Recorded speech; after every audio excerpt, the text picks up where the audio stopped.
पिछले कुछ हफ्तों से हमने देखा है कि नोवेल कोरोना वायरस के केसेस बहुत तेज़ी से बढ़ रहे हैं और साथ में उसके साथ डर और मिसकंसेप्शन भी कि वायरस कैसे फैलता है। ये 100% सच है कि वायरस बहुत इन्फेक्शियस है और इसके ट्रांसमिशन को लेके सही जानकारी नहीं होने की वजह से और भी बुरा हाल है। इन्हीं कारणों की वजह से डॉक्टर्स और हेल्थ वर्कर्स के साथ मारपीट, बीमार लोगों को ऐसे ही रास्तों में छोड़ देना और लाशों के साथ भी दुष्व्यवहार होता है। पर ये फोबिया और स्टिग्माइजेशन कभी नहीं होता अगर हमें अपने हाई स्कूल की थोड़ी सी बायोलॉजी याद होती। तो चलिए देखते हैं इस शॉर्ट एनालॉजी बेस्ड समरी कि कैसे पैथोजन इन्फेक्ट करती है बॉडी को और कैसे हम फनरल्स के सही गाइडलाइंस के हिसाब से करेंगे तो किसी को कोई नुकसान नहीं होगा। ये वायरस एक पेन ड्राइव की तरह है जिसमें एक memory storage chip, USB controller, कुछ छोटे नट्स और बोल्ट्स और एक एलईडी लाइट होती है। ये सब एक छोटे से प्लास्टिक या मेटल केस में होता है। जैसे पेन ड्राइव में बहुत डाटा रहता है स्टोरेज, ट्रांसपोर्ट, कॉपी और विजुअलाइजेशन के लिए, पर ये सारी एक्शन कंप्लीट नहीं हो सकती जब तक कि इसकी यूएसबी कनेक्टर किसी कंप्यूटर में ना लगाई जाए।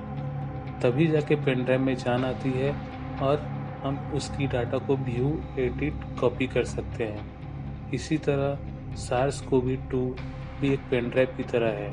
ये अपने अंदर जेनेटिक मटेरियल कैरी करती है जो कि इस केस में एक long RNA molecule viral genome है जो कि ब्लूप्रिंट है इसकी बहुत सारी कॉपी बनाने के लिए।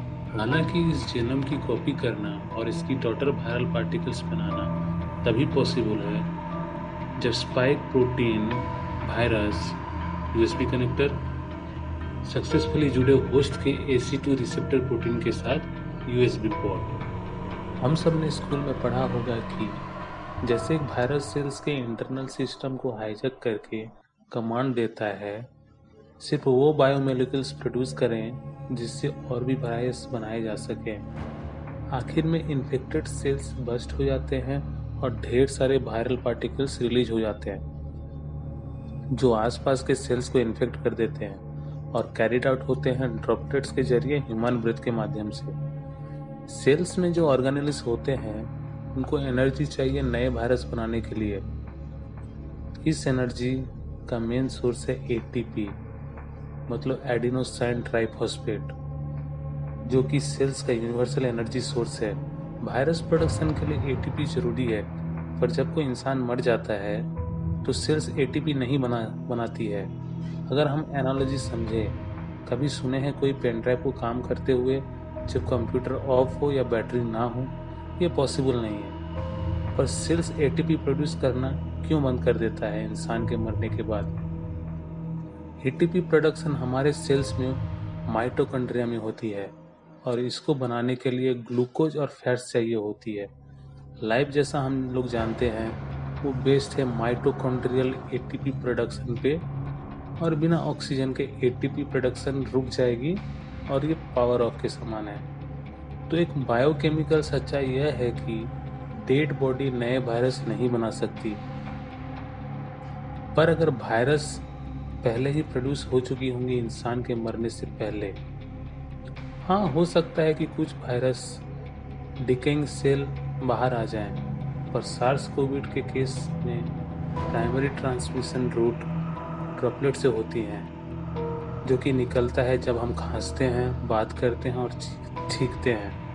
जबकि बॉडी सांस नहीं ले सकती तो ड्रॉपलेट से इन्फेक्शन होने का खतरा नहीं है।